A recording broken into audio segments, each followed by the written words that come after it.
This is the quick overview of a project we're looking for talent for. It involves utilizing something called a Chatgpt action, which is previously referred to as a Chatgpt plugin, but that action enables a third-party application, in this example, an API that connects to Power BI in order for a customer to extract data from a Power BI data set to run analytics and reports inside of ChatGPT. So with inside of the scope, you'll find three different steps: ChatGPT action creation, the web development of the API, and the integration and development. We are building our applications on an Azure application stack with Azure Cognitive Services and AI Studio to kind of facilitate that process.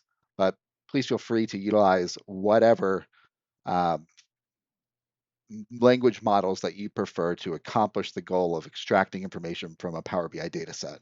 That could include Orca or open source models like Orca or Openai or um, Claude, whatever you're most familiar with. The goal being just showing us that you can build an action that can extract information from Power BI and report on the data that's being extracted to help derive insights inside of Power BI. So following these three different steps will be helpful. Also, referring to the resources. So there's a GPT that's an example that has a workflow built into it, as well as a repository on GitHub with just some of the basics and what the overlying application would look like. Again, this is meant to be just a rough draft of the project in general for you to build or not even use. If you have a better way to accomplish the task of getting the data into Power BI or getting the data from Power BI into ChatGPT, that's great. So again, that's the task. Here's an example of how this would work. If you wanted to get some additional information, you just head over to ChatGPT, go to the Metropolis Developer Navigator. All these links are again in the job post, and then just click on Power BI Copilot creation. This is going to go through kind of the step-by-step process of building the repository and minimal viable product specifications with the Open API specification for the application or for the action, right? So again, this is meant to be kind of a guide or an interactive guide to help you through the project as we need to deliver this as soon as possible.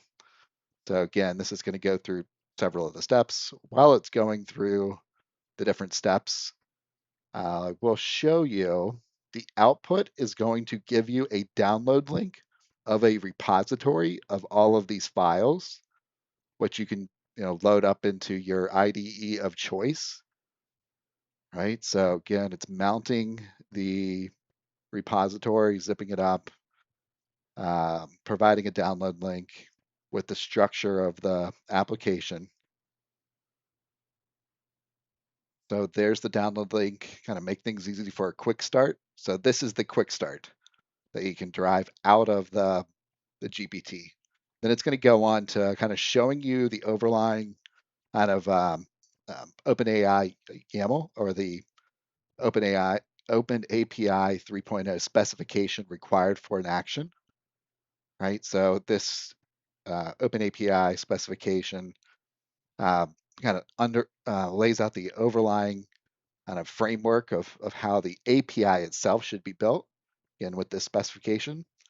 And whatever method that you prefer to use to actually build the API itself, we use Azure Web Services, but if you like to use something else, doesn't matter. Just want to see that you can deliver the project. Preferably Azure would be great, but I know there's several others out there that work extremely well, right? So again, that kind of just lays out the MVP, and then it's going to go into, you can continue to ask questions about the app. So again, that's that here, and then the repository.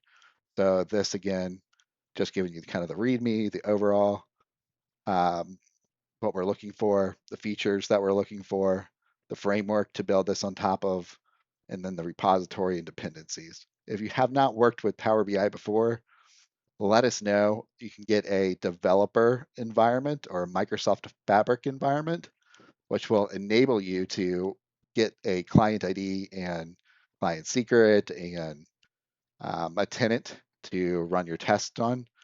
The API keys, and if you're going to be using an Azure OpenAI API, and you can feel free to use the Azure keys, or if you're using just OpenAI without Azure, just the OpenAI keys, or if you're using Anthropic or Claude or whatever it is.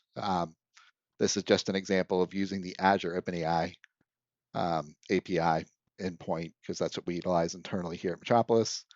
So if you have any questions, let us know. It should be pretty kind of explanatory and going through kind of the step-by-step process and underlying requirements of the project. And thank you so much for considering Metropolis. We look forward to working with you and building this app. Have a wonderful day. Bye-bye.